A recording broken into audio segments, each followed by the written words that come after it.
18, a British expedition mapped the coastline of an island in the South Shetlands, just off the Antarctic Peninsula. They named it Rothschild Island. For 2 centuries, historians dismissed this as a minor geographic footnote, a wealthy banking family lending their name to a frozen rock in the most remote region on Earth. But what if that wasn't the whole story? What if the Rothschild name on that island wasn't honorary? What if one of the most powerful financial dynasties in human history built something there that governments and central banks have spent the last 200 years keeping hidden? Because here's what nobody talks about. In 1818, the Rothschild family controlled more wealth than most European nations. They financed wars, toppled governments, and created the modern central banking system. And that same year, right when their power reached its absolute peak, an island in Antarctica suddenly bears their name. And to this day, Rothschild Island remains one of the most restricted territories in Antarctica. No research stations, no documented expeditions, no satellite imagery with any meaningful resolution, just a frozen landmass that supposedly holds nothing of value, yet remains completely off limits to everyone. The Rothschild banking dynasty didn't just finance the Industrial Revolution, they engineered the global financial architecture that still controls how money moves across every border on the planet. And if you follow the paper trail of gold shipments, naval records and suppressed expedition logs from the early 1800s, a very different story starts to emerge about what they were really building in Antarctica. Nathan Mayer Rothschild arrived in London in 1798 with a vision his father's Frankfurt banking operation couldn't contain. He recognized that whoever controlled the flow of money between nations would control the nations themselves. By 1815, the Battle of Waterloo gave him that control, while the common story claims Nathan used insider information to profit from the stock market. The truth is darker. His courier network delivered news of Napoleon's defeat a full day before the British government knew. In that window, Nathan bought British government debt at pennies on the pound. When the victory was confirmed, he owned leverage over the British Empire itself. Within 3 years, the Rothschild family controlled bond markets across Austria, France, Naples and Prussia. 5 brothers in 5 capitals, moving money faster than any government could track. They were the invisible engine behind European politics. And 1818 was the year everything changed. That was the year the Rothschilds transitioned from being wealthy bankers to becoming the architects of the modern financial system. Because that year, they didn't just lend money to governments, they started building the infrastructure that would let them control what governments could do with money in the first place. The same year, an island in Antarctica was named after them. Now, the official explanation for Rothschild Island is straightforward. British naval officer Edward Bransfield discovered and mapped the South Shetland Islands during an 1818 expedition. He named various features after patrons and notable figures of the time. Rothschild Island was supposedly named to honour the banking family, perhaps in hopes of future financial support for expeditions. That explanation works if you ignore 3 inconvenient facts. First, Edward Bransfield's expedition logs from 1818 contain a 6-week gap. From late November to early January, there are no recorded observations, no daily logs, nothing. For a Royal Navy officer whose entire job was documentation, that's not just unusual. It's impossible under Admiralty regulations. Second, the Rothschild family made an unusually large payment to the British Admiralty in early 1819. The payment was recorded in parliamentary finance records, but the stated purpose was listed as survey and mapping services. Standard payments to the Admiralty for civilian map commissions were a few £100. The Rothschild payment was £40,000. That's roughly $8 million in today's money for a map. Third, Rothschild Island is not actually one island. Modern surveys have confirmed it's 2 distinct landmasses separated by a narrow channel, but every map from 1818 until 1957 showed it as a single island, which means either British cartographers were incompetent for 140 years, or somebody intentionally obscured the true geography of the location. So what was really happening in Antarctica in 1818? To understand that, you have to look at what the Rothschild family was doing everywhere else. In 1817, Nathan Rothschild began coordinating with his brothers in what he called the consul system. The goal was simple: create a unified bond market across Europe where government debt could be bought and sold like a commodity. This was revolutionary. Before the consul system, if you lent money to France, that loan stayed with France. You couldn't sell it, you couldn't trade it, you just waited and hoped France would pay you back. But Nathan realized that if debt could be traded, then debt itself could become a form of money, and whoever controlled the market where debt was traded would control the value of money itself. The consul system required something that didn't exist yet: a neutral location where contracts could be stored, verified and settled without interference from any single government. A place where gold reserves could be physically held as backing for the paper debt instruments being traded across Europe. The Rothschilds needed a vault, not just any vault, a location so remote, so difficult to access, and so politically neutral that no government could seize it. No army could march on it, no revolution could burn it down. They needed Antarctica. Here's where the paper trail gets interesting. In 1816, 2 years before the Bransfield expedition, the Rothschild family quietly purchased 3 merchant vessels from a bankrupt Dutch shipping firm. These weren't ordinary cargo ships, they were ice-reinforced whaling vessels designed for polar navigation. The ships were registered under a shell company in Hamburg. The purchase was buried in routine commercial shipping records. But if you cross-reference the crew manifest with later Royal Navy expeditions, you find the same names appearing on multiple Antarctic voyages between 1818 and 1823. The Rothschilds had their own private fleet going to Antarctica, and they were sending them repeatedly. What were they transporting? Gold, staggering amounts of gold. In 1818, Europe was experiencing a gold shortage. The Napoleonic Wars had drained national treasuries. Spain's colonial gold supplies from South America were being cut off by independence movements. The price of gold was spiking across every market. But the Rothschild family wasn't buying gold during this shortage. They were moving it. Bills of lading from Hamburg and London show regular shipments of bullion leaving port, but the stated destinations were almost always survey and mineral assessment operations. Nobody ships gold to assess minerals. You ship gold when you're building reserves. And if you're building a reserve system for a new international bond market, you don't build it in London or Paris where governments can reach it. You build it where governments can't. You build it in the one place on Earth with no sovereignty, no competing claims, and no legal jurisdiction. You build it in Antarctica, specifically, on an island that carries your family name. The logistics make sense when you think about it. Rothschild Island sits in Ryder Bay, which is one of the few naturally deep harbours in the Antarctic Peninsula region. Ice-reinforced ships could anchor there even during winter months. The island itself has rocky outcrops and natural cave systems that could serve for storage, but storage alone doesn't explain the scale of what happened next. Between 1818 and 1825, something changed in global finance that historians still struggle to fully explain. It's called the Latin Monetary Union Crisis, though that name undersells what actually happened. In 1825, a series of bank failures swept through London. Dozens of banks collapsed in a matter of weeks. The British pound, which had been the most stable currency in Europe, suddenly lost 30% of its value. Panic spread to Paris, Vienna and Naples. By December, the entire European banking system was on the edge of total collapse. And then, inexplicably, it stabilized. Within days, gold began flowing back into European markets. Not from national treasuries, not from new mining discoveries. Just gold, appearing in sufficient quantities to stop the panic. The source? Bills of exchange drawn on Rothschild accounts. But the gold backing those bills wasn't in London or Frankfurt. The physical reserves that stopped the 1825 crisis came from somewhere else. Parliamentary inquiries in 1826 tried to trace where the Rothschilds had acquired the gold reserves that saved the European financial system. The family's answer was vague. They claimed it came from diversified holdings and long-term strategic positioning. But there's a document kept in the Rothschild archive in London that tells a different story. It's a shipping manifest from 1824. The ship was called the Endeavour III. The cargo was listed as mining equipment and supplies for Antarctic operations. The ship left London in August 1824. It returned in March 1825, just months before the banking crisis. The return cargo, no gold listed, just ballast materials and mineral samples. But the ship's draft, the measurement of how deep it sat in the water, was recorded by harbour officials in both London and Cape Town. On a project, the Endeavour III left London, it drew 12 feet. When it returned, it drew 18 feet. That's the displacement consistent with a ship carrying an additional 200 tons of cargo. 200 tons of gold is roughly $400 million worth at 1825 prices. At today's prices, that's about $7 billion. You don't mine $7 billion worth of gold from equipment and supplies. You mine it from an existing operation that was already up and running, an operation that had been built years earlier, an operation in Antarctica. Now, before we go further, let's address the obvious question. If the Rothschilds built a gold vault in Antarctica in 1818, why not just keep it in Switzerland, where banking secrecy was already established? The answer is jurisdiction. Nathan Rothschild understood that visible wealth creates political risk. European governments were already nervous about Rothschild power, whispering about nationalizing banks and seizing assets. But wealth that exists in account ledgers with no clear physical location, that's untouchable. If you're a government, you can seize a bank building in Paris, but you can't seize what sits in Antarctica, a location that might as well have been the moon in 1818. By building reserves there, the Rothschilds created money that existed outside any jurisdiction. They could issue bonds backed by gold that physically sat where no government controlled. And because no one could verify the gold was actually there, the Rothschilds controlled the narrative about how much backing their instruments had. This is the foundation of modern central banking. Money backed not by gold you can see, but by the promise of gold that exists somewhere. The Rothschilds didn't just pioneer this system, they built the literal infrastructure for it. In Antarctica, on an island that still bears their name. And then, in 1830, something happened that changed everything. The July Revolution swept through France. King Charles X was overthrown. The new government, led by Louis Philippe, immediately moved to audit all foreign financial holdings and contracts tied to the previous regime. The Rothschild family had extensive contracts with Charles X.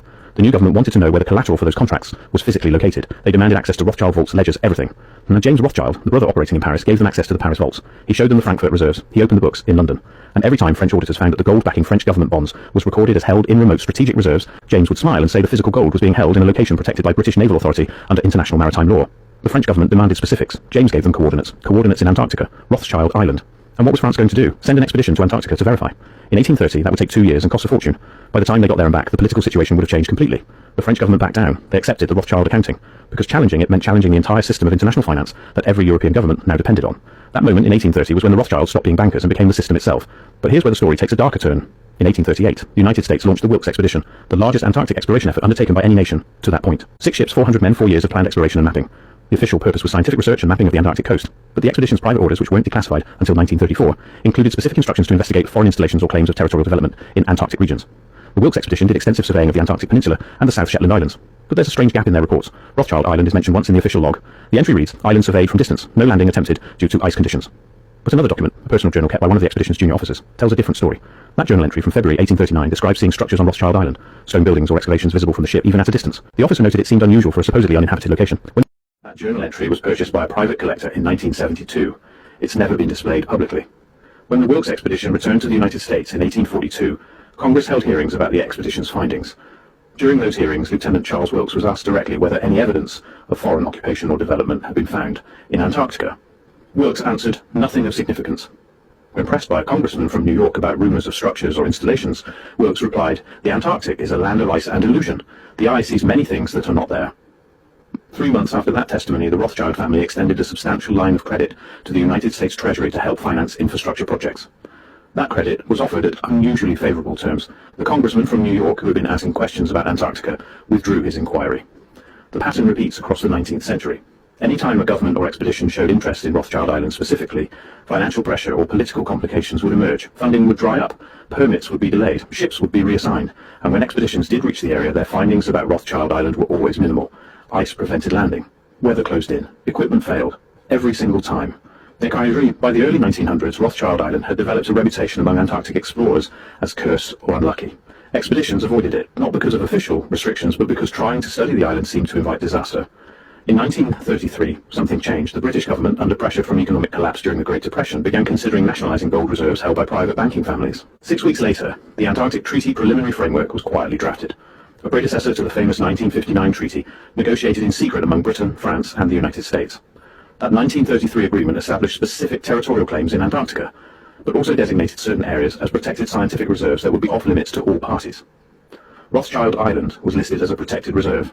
By the time the Antarctic Treaty was signed in 1959, Rothschild Island had been locked down through overlapping protections.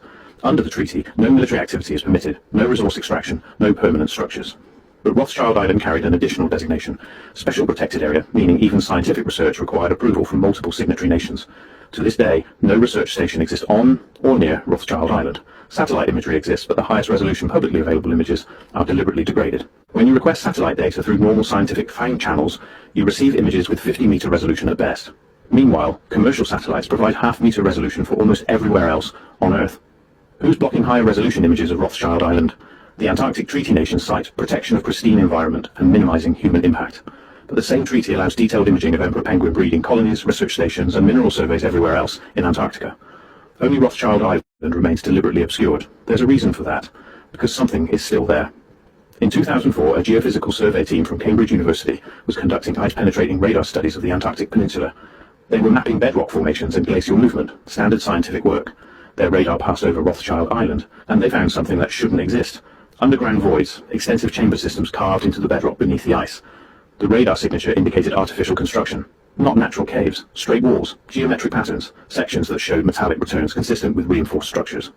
The Cambridge team submitted their findings to the British Antarctic Survey for peer review. The data was classified as requiring further verification, and the team was told that continued study of that specific site would not be approved due to environmental protection protocols.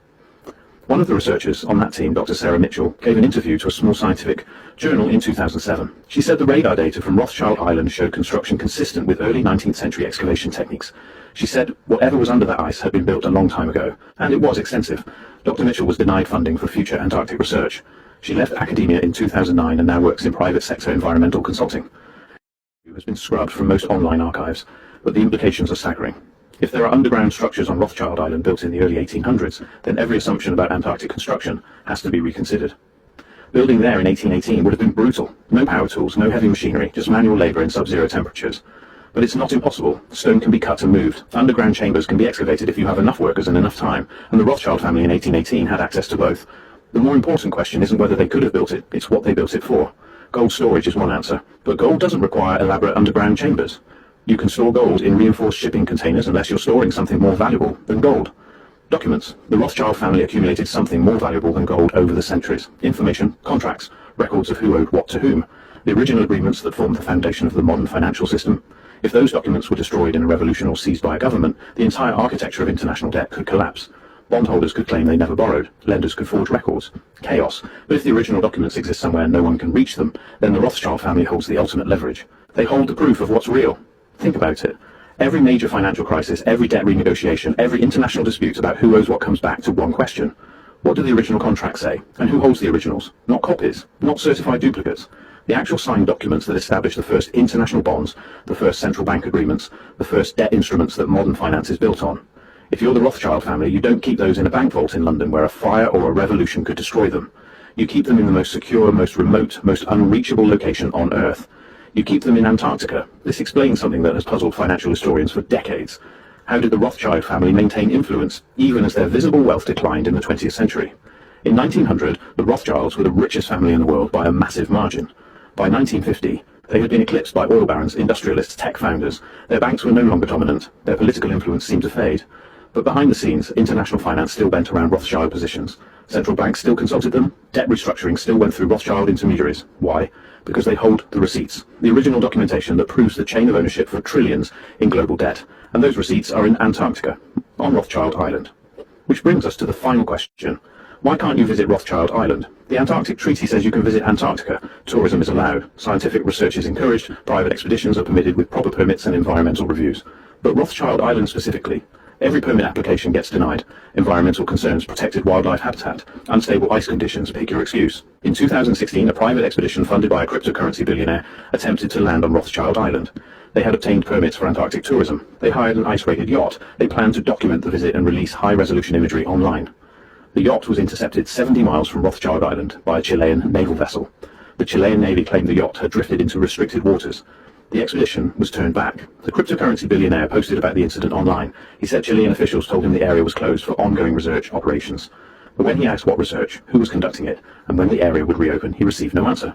2 weeks later, his cryptocurrency exchange was hit with regulatory investigations in 3 countries simultaneously. The investigations found no wrongdoing, but the legal costs and negative publicity destroyed his public image. He never attempted another Antarctic expedition. That's the pattern. Anyone who pushes too hard to access Rothschild Island faces consequences. Not direct threats, not obvious retaliation, just friction, just enough obstacles to make the effort too costly to continue. Because what's on Rothschild Island isn't just historical, it's current, it's operational. Chambers that Cambridge's radar detected in 2004, those weren't abandoned ruins. The radar returns showed electromagnetic signatures consistent with active power systems. Something down there is running. Something is being maintained. You don't maintain an abandoned vault. You don't power empty chambers. Whatever the Rothschilds built in Antarctica in 1818 is still serving its purpose. The financial architecture they created, the system of international debt and central banking that controls the flow of money across every border, still relies on the foundation they laid in Antarctica 2 centuries ago. And that foundation cannot be revealed, because if the world saw the original documents, the original contracts, the actual agreements that created the debt system modern civilization runs on, questions would be asked. Questions about legitimacy, about whether debts accrued over centuries are still valid, about who actually owns what, about whether the entire global financial system is built on agreements that were never meant to be public. The Rothschild family doesn't need to be the richest anymore. They just need to be the keepers of the records, the holders of the proof, the guardians of the original agreements that give legitimacy to trillions in debt obligations. And they keep those records where no government can touch them, where no revolution can burn them, where no freedom of information request can reach them. They keep them on Rothschild Island, in Antarctica, in chambers carved into bedrock beneath the ice, protected by international treaty, monitored by multiple nations who all have a vested interest in making sure no one ever gets too close. Because if Rothschild Island were truly just an empty rock, there would be no reason to protect it so carefully. No reason to deny every permit, no reason to degrade satellite imagery, no reason to intercept private expeditions 70 miles away. The fact that you cannot visit Rothschild Island is the proof that something worth protecting is there. And the people protecting it aren't just the Rothschild family anymore. They're every central bank, every finance ministry, every government that depends on the current system of international debt to function. They're protecting the foundation, the proof, the original agreements. They're protecting the system itself, which means you'll never be allowed to see what's really there, because letting you see would mean acknowledging it exists. And acknowledging it exists would mean answering questions about legitimacy that the global financial system cannot afford to answer. So Rothschild Island remains restricted, monitored but never visited, named but never explained. A footnote in Antarctic geography that just happens to carry the name of the family that built the modern financial world. And 200 years later, that island still serves the purpose it was built for, keeping secrets that are too valuable to ever be revealed.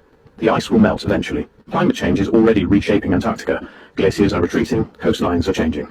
But by the time the ice on Rothschild Island fully melts, whatever was built there will have been removed. The chambers will be collapsed, the documents will be relocated, the evidence will be erased, because the people who built that system 2 centuries ago understood something fundamental about power.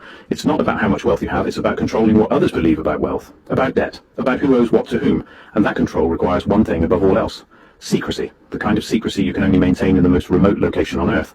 The Rothschilds built that secrecy in 1818, and it's still standing today, under the ice, on an island you'll never be allowed to visit, holding secrets the world will never be allowed to see. The underground chambers that came